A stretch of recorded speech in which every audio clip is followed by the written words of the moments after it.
Hello everyone. आप सबका बहुत बहुत स्वागत है आपके अपने चैनल करिश्मा एकेडमी पर। कैसे हैं आप सब? आई होप बहुत अच्छे होंगे और मन लगाकर अपने घर पे पढ़ाई कर रहे होंगे।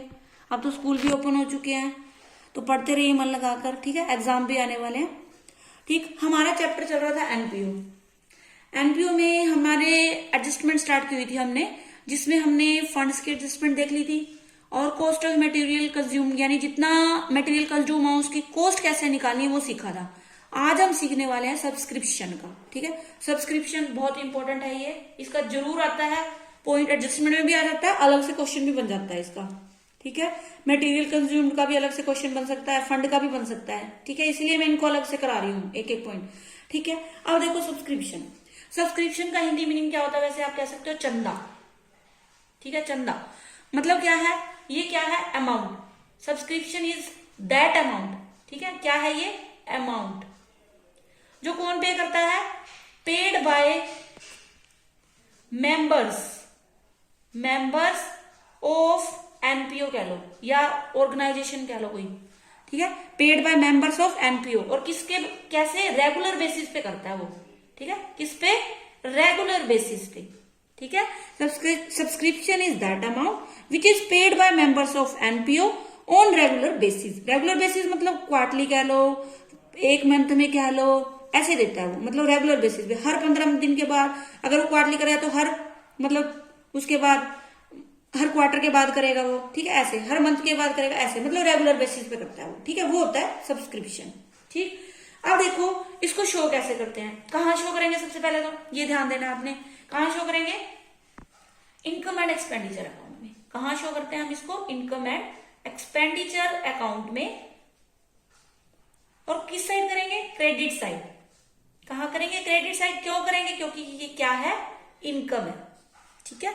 इनकम एंड एक्सपेंडिचर में कहाँ करेंगे? क्रेडिट साइड में। क्यों करेंगे? क्योंकि ये इनकम है। क्यों? इनकम एंड एक्सपेंडिचर अकाउंट क्या है? हमारा नॉमिनल अकाउंट है, ठीक है।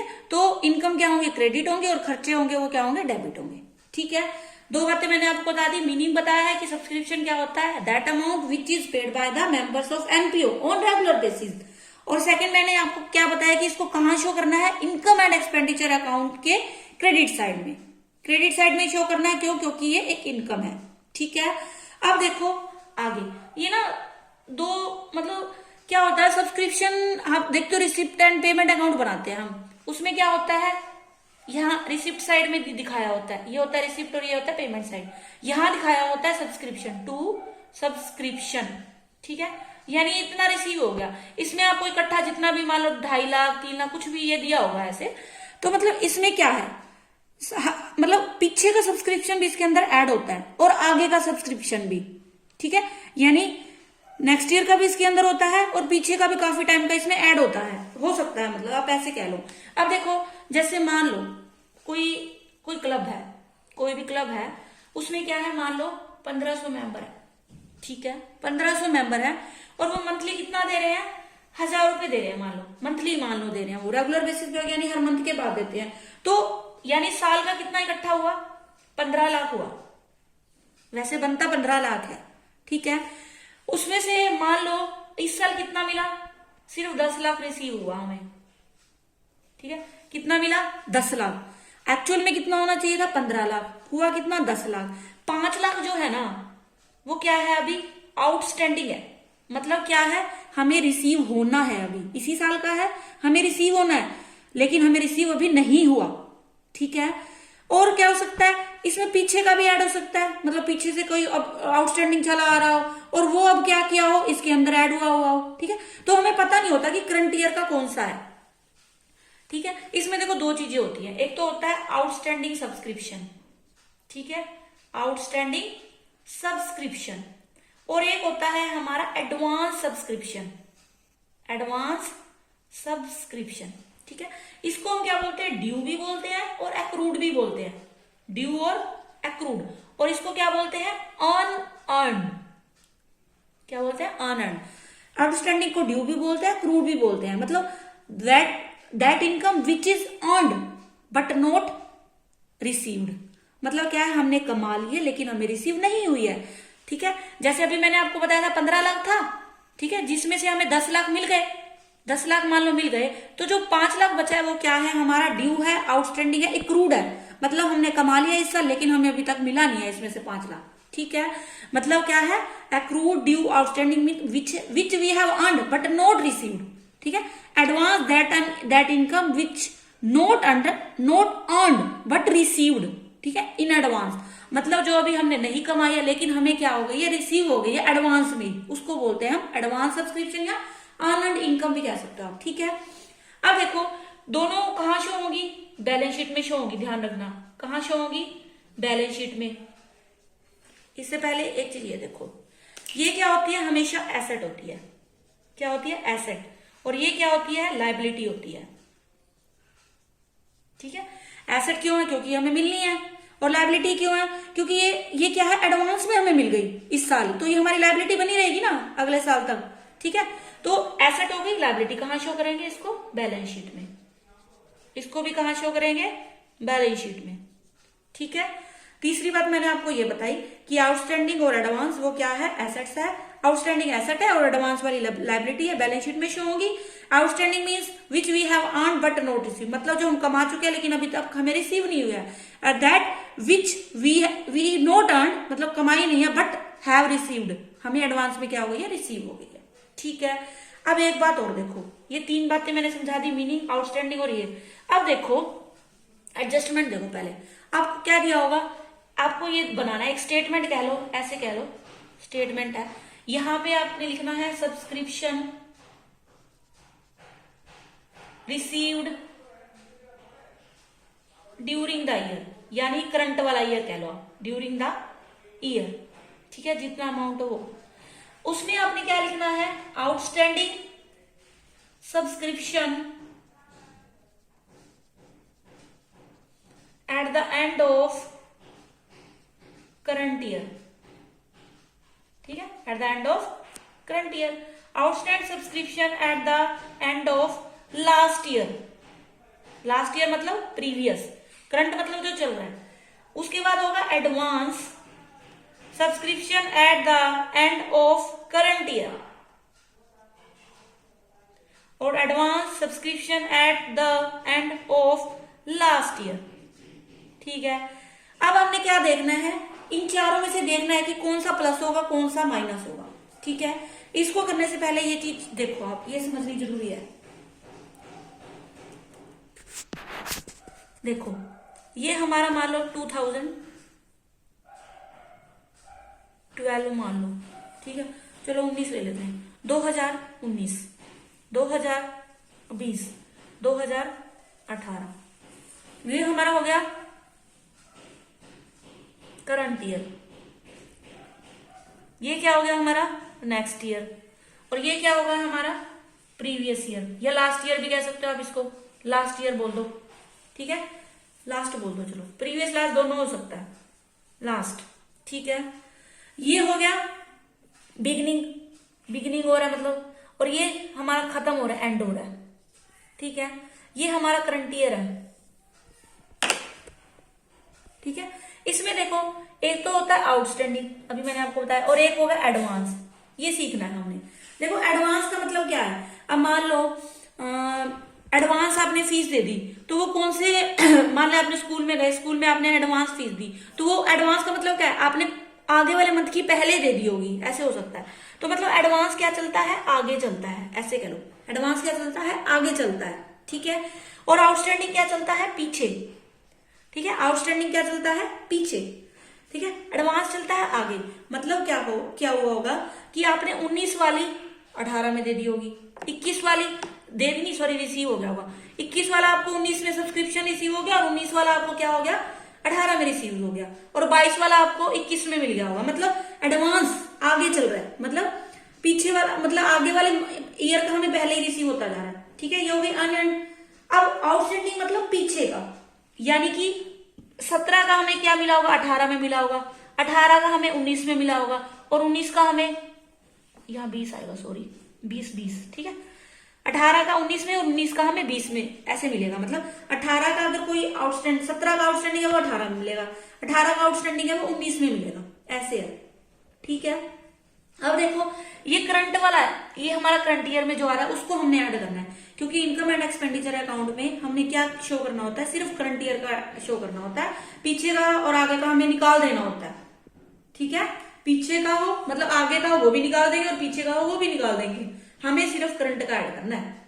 ठीक है, अब देखो एंड, यानी एंड वाला हमें मिला होगा इधर, यानी ये एंड हमें यहां मिला होगा, और ये वाला यहां गया होगा, यानी ये वाला यहां आया है, मतलब ये बिगनिंग है और ये एंड है।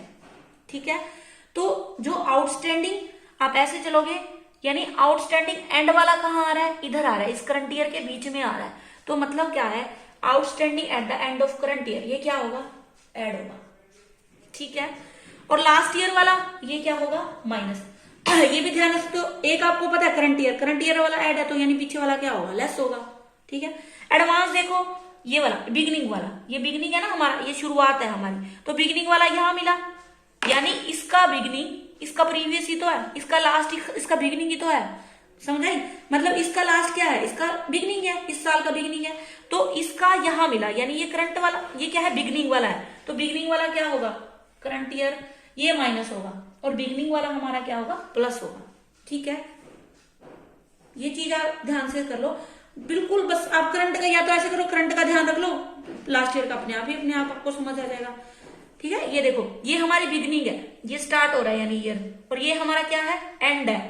ठीक है, तो ये वाला यहां मिला और इधर एंड वाला यहां मिलेगा मतलब, तो मतलब उससे तो हमें कुछ लेना देना नहीं है, हमें तो करंट का देखना है, तो मतलब एंड वाला क्या होगा, यानी करंट ईयर वाला क्या होगा, ऐड होगा, और ये वाला क्या होगा, प्रीवियस वाला बिगिनिंग वाला क्या हो जाएगा, माइनस हो जाएगा। ठीक है, एडवांस जो है करंट वाला माइनस होगा और लास्ट वाला क्या होगा, ऐड, यानी ये बिगिनिंग है, ये बिगिनिंग यहां आ गया, करंट ईयर के अंदर आ गया। ठीक है, यानी देखो ये ऐसे भी समझ सकते हो आप, ये है हमारा 2018, यानी 2018 19 में हमें कौन सा रिसीव हुआ होगा, 18 का रिसीव हुआ, 19 में हमें 20 का रिसीव हुआ होगा, और 19 में हमें 18 का रिसीव हुआ होगा। ठीक है, ये वाला इधर वो हो जाएगा। ठीक है, यानी बिगिनिंग का क्या हो जाएगा, लेस हो जाएगा, और आउटस्टैंडिंग करंट वाला क्या हो जाएगा, ऐड हो जाएगा। ठीक है, ये था, ऐसे ध्यान रखना है। ठीक है, आउटस्टैंडिंग करंट का ऐड और लास्ट का यानी माइनस, एडवांस करंट वाला माइनस होगा और लास्ट ईयर वाला ऐड होगा। ठीक है, अब एक चीज और सीखनी है आपको, ये सिर्फ बेसिक है, कल क्वेश्चन करेंगे और अच्छे समझ आएगा आपको, चुटकियों में करोगे आप सबको। अब देखो ये हमारा एक और क्वेश्चन आ जाता है, सब्सक्रिप्शन अकाउंट बनाना पूछ लेता है वो 3 मार्क्स में अलग से वो। ठीक है, तो ये हो गया हमारा सब्सक्रिप्शन अकाउंट बनाना सीख लेता है, इसी से बनेगा, कोई फर्क नहीं है इनमें। क्या लिखोगे यहाँ पे, सब्सक्रिप्शन अकाउंट। ठीक है, यहाँ पे पर्टिकुलर अमाउंट। ठीक है, सबसे पहले तो जो सब्सक्रिप्शन हमें रिसीव हुआ होगा उसकी एंट्री होती है, एंट्री क्या होगी, कैश टू सब्सक्रिप्शन। सब्सक्रिप्शन को क्रेडिट या क्रेडिट साइड में क्या आ जाएगा, बाय कैश या बैंक कह दो आप। ठीक है, जितना रिसीव हो। ठीक है, बाय कैश या बैंक। उसके बाद देखो, उसके बाद क्या होगा, करंट वाला क्या होना है, ऐड हो जाएगा, यहां पे आप लिखोगे by outstanding subscription at the end of current year. ठीक है, जितना हो। उसके बाद by advance subscription at the end of last year, ऐसे। ठीक है, यहां पे फिर आप उसको प्लस कर दोगे जितना गया। उसके बाद यहां पे क्या आ जाएगा, by two outstanding subscription at the last year, at the end of last year कह लो। ठीक है, या बिगिनिंग भी हो सकता है यहाँ पे वर्ड। उसके बाद to advance at the end of current year. ठीक है, और जो बैलेंस बचेगा वो क्या आ जाएगा, to income and expenditure account में हम क्या कर देंगे, शो कर देंगे उसको, to income and expenditure account. ठीक है, यहाँ पे टोटल ये जो भी हो रहेगा अमाउंट। ठीक है, ये हमारा है सब्सक्रिप्शन अकाउंट, मतलब इसको अलग से भी पूछ लेता है क्वेश्चन को। ठीक है, ये हमारा बेसिक था। कल हम ना इसके सम करेंगे और आपको अच्छे से समझ आ जाएगा ये, ठीक है। मैंने पहले बताया सब्सक्रिप्शन का meaning that amount which is paid by the members of the NPO on regular basis, ठीक है। उसके बाद मैंने आपको बताया था कहाँ शो करेंगे, इनकम एंड एक्सपेंडिचर अकाउंट के क्रेडिट साइड में, ठीक है। उसके बाद मैंने आपको बताया कि आउटस्टैंडिंग और एडवांस। आउटस्टैंडिंग क्या होती है, हमेशा एसेट होती है, बैलेंस शीट में शो करेंगे, कहाँ पे, एसेट साइड में। और एडवांस क्या होता है, लायबिलिटी होती है, उसको कहाँ शो करेंगे, बैलेंस शीट के लायबिलिटी साइड में, ठीक है। उसके बाद आपको 4 चीजें देखनी है, outstanding, outstanding at the end of the current year, outstanding at the end of the last year. वैसे ही advance outstanding, advance subscription at the end of the last year और at the end of the current year, यानी at the end of current year, at the end of last year, मतलब पीछे का और जो का चल रहा है हमारा वो कह लो, ठीक है, यानी बिगिनिंग और लास्ट। जो आउटस्टैंडिंग है ना, ये ध्यान रखना, जो आउटस्टैंडिंग है करंट वाला क्या होगा, ऐड हो जाएगा, ठीक है। और आउटस्टैंडिंग बिगिनिंग वाला कह लो या लास्ट ईयर वाला कह लो, माइनस हो जाएगा। और एडवांस का क्या क्या रहेगा, एडवांस जो है ना करंट से ध्यान रख लो आप, एडवांस करंट का माइनस होगा और एडवांस जो पिछला है वो क्या हो जाएगा, ऐड हो जाएगा। एडवांस लास्ट वाला है या बिगिनिंग वाला है वो क्या हो जाएगा, ऐड हो जाएगा। बस करंट वाला आउटस्टैंडिंग ऐड, करंट वाला आउटस्टैंडिंग ऐड, तो एडवांस वाला करंट माइनस हो रहा है, रिवर्स चल रहा है, बस ये ध्यान रख लेना, ठीक है। आई होप आपको ये इसका बेसिक था, आई होप आपको अच्छे से समझ आया होगा और कल हम क्वेश्चन करेंगे तो और अच्छे से समझ आ जाएगा, ठीक है। मेरी वीडियो को पूरा देखें, लाइक करें और शेयर करें और कल फिर से मिलते हैं एक नई वीडियो के साथ। तब तक के लिए टाटा बाय बाय, शब्बा खैर।